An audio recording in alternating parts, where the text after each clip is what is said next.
ہماری آج کی ویڈیو کا ٹاپک ہے تقسیم ہندوستان کی پہلی باقاعدہ تجویز کس نے پیش کی تھی۔ لیکن ویڈیو کا باقاعدہ آغاز کرنے سے پہلے ہمیشہ کی طرح ٹائم وینچر کے تمام دیکھنے اور سننے والوں کو محمد احسن کی طرف سے السلام علیکم۔ عام طور پر کہا جاتا ہے کہ علامہ اقبال نے پاکستان کا خواب دیکھا، مگر تقسیم ہند کا نظریہ اس سے بہت پہلے پیش ہو چکا تھا۔ 24 دسمبر سن 1926 اردو کے مشہور ادیب اور صحافی عبدالحلیم شرر کی تاریخ وفات ہے۔ وہ ایک جانب تو اپنے تاریخی ناولوں کی وجہ سے مشہور ہیں، دوسری جانب اپنی صحافت اور اپنی اس تجویز کی وجہ سے ہندوستان کی تاریخ میں ایک اہم مقام کے حامل ہیں، جو انہوں نے ہندوستان کو ہندو اور مسلمان دو حصوں میں تقسیم کرنے کے سلسلے میں پیش کی تھی۔ سن 1857 کی یوم آزادی کے بعد ہندوستان کے مسلمانوں کو سنگین حالات و مسائل کا سامنا کرنا پڑا۔ نہ صرف مسلمان بلکہ انگریز بھی یہ سوچنے پر مجبور ہو گئے کہ ہندوستان میں مسلمانوں کا مستقبل صرف اسی صورت میں محفوظ ہو سکتا ہے جب ہندوستان کی تقسیم اس طرح کر دی جائے دو آزاد اور خود مختار ریاستیں قائم ہو جائیں، ان میں سے ایک مسلم اکثریتی ریاست ہو اور دوسری ہندو اکثریتی ریاست۔ اس سلسلے میں سر سید احمد خان پہلے مسلمان رہنما تھے جنہوں نے سن 1868 میں بنارس کے کمشنر الیگزینڈر شیکسپیئر کے سامنے اپنے اس خیال کا اظہار کیا کہ اب مجھ کو یقین ہو گیا ہے کہ ہندو اور مسلمان دونوں قومیں کسی کام میں دل سے شریک نہ ہو سکیں گی۔ یہ عناد ان لوگوں کے سبب جو تعلیم یافتہ کہلاتے ہیں بڑھتا نظر آتا ہے۔ 24 جون سن 1958 کو برطانوی پارلیمنٹ کے حکومت ہند سے متعلق ایک بحث میں حصہ لیتے ہوئے برطانوی پارلیمنٹ کے ایک رکن جان برائٹ نے کہا کہ ہندوستان جیسے عظیم ملک کو زیادہ دیر تک برطانوی حکومت کے زیر نگیں نہیں رکھا جا سکتا۔ ہم کو ایک دن اس ملک پر سے اپنا اختیار ختم کرنا پڑے گا۔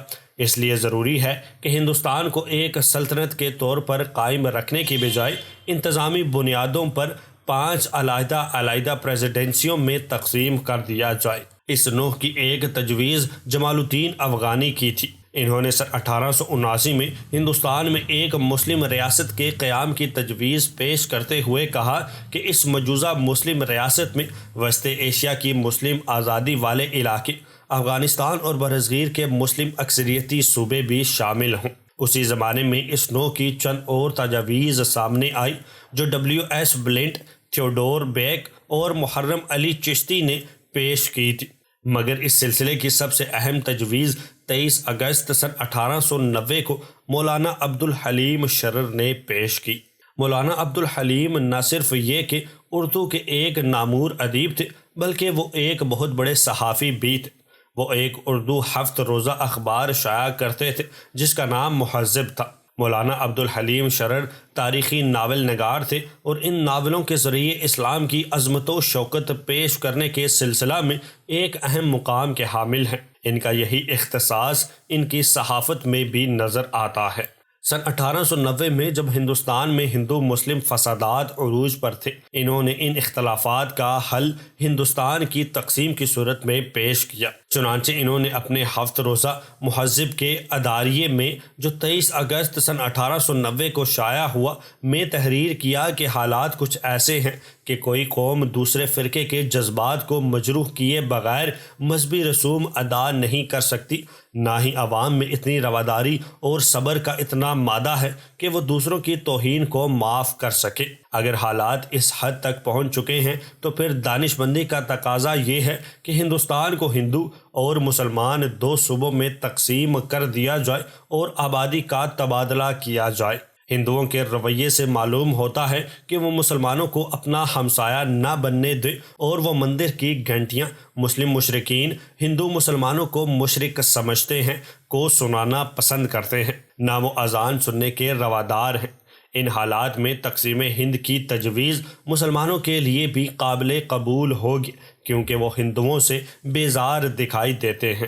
یہ وہی مطالبہ تھا جو اپنے منطقی اور تاریخی عمل سے گزر کر 50 سال بعد قرارداد پاکستان کی شکل میں سامنے آیا اور پھر بڑھ کر رہے گا ہندوستان، بن کے رہے گا پاکستان، مسلمانوں کے دلوں کی دھڑکن بن گیا۔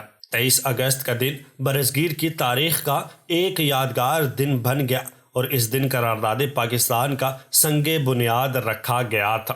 عبدالحلیم شرر سن 1860 میں لکھنؤ میں پیدا ہوئے تھے۔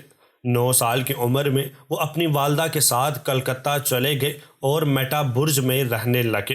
انہوں نے عربی، فارسی، انگریزی، منطق اور طب کی تعلیم حاصل کی۔ سن 1875 میں وہ نواب واجد علی شاہ کے یہاں ملازم ہوئے۔ اسی زمانے میں انہوں نے اودھ اخبار لکھنؤ کے نامہ نگار کی حیثیت سے کام کرنا شروع کیا۔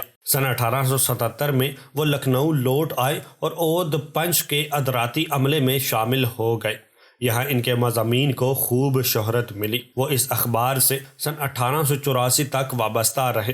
اسی دوران انہوں نے ایک 7 روزہ رسالہ محشر بھی جاری کیا۔ سن 1885 میں شرر کا پہلا ناول دلچسپ شائع ہوا۔ ان کے دیگر ناولوں میں ملک عبدالعزیز ورجنا، حسن انجلینا، منصور موہنا، فردوس بری، حسن بن صباح، ایام عرب، مقدس نازنین، ڈاکو کی دلہن، بدر النساء کی مصیبت، شوقین ملکہ اور یوسف و نجمہ کے نام سر فہرست ہیں۔ انہوں نے حضرت جنید بغدادی اور حضرت ابوبکر شبلی کی سوانح حیات، تاریخ سندھ اور اسرار دربار رامپور بھی تحریر کی۔ عبدالحلیم شرر نے کئی رسالے بھی جاری کیے جن میں دلگداز، مہذب، پردہ عصمت، اتحاد، العرفان، دل افروز، ظریف اور مورخ کے نام شامل ہیں۔ یہ تھی آج کی ویڈیو۔ امید کرتا ہوں کہ آپ کو آج کی ویڈیو پسند آئی ہوگی۔ ملتے ہیں اگلی ویڈیو میں، تب تک اپنا بہت سارا خیال رکھیے گا۔ اللہ حافظ۔